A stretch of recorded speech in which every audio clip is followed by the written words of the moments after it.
વાત કરી સૌથી પહેલા ગાંધીનગરના બહિયલમાં થયેલા કોમી હુલ્લડ પર હર્ષ સંઘવીએ નિવેદન આપ્યું। મા અંબાના માડવામાં હુલ્લડ કરવામાં આવ્યું છે।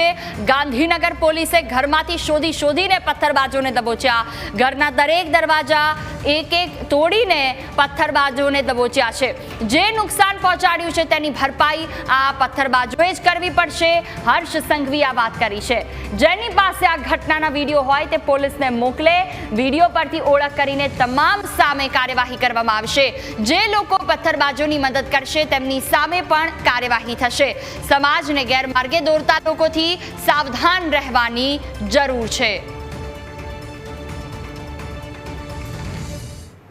આ દંગાઈઓ કોઈ ઘરની અંદર છુપાયા હતા તો કોઈક અભરાઈએ છુપાયા હતા, કોઈક પડદાની પાછળ છુપાયા હતા તો કોઈક પોતાના ઘરના ઢાબા ઉપર છુપાયા હતા।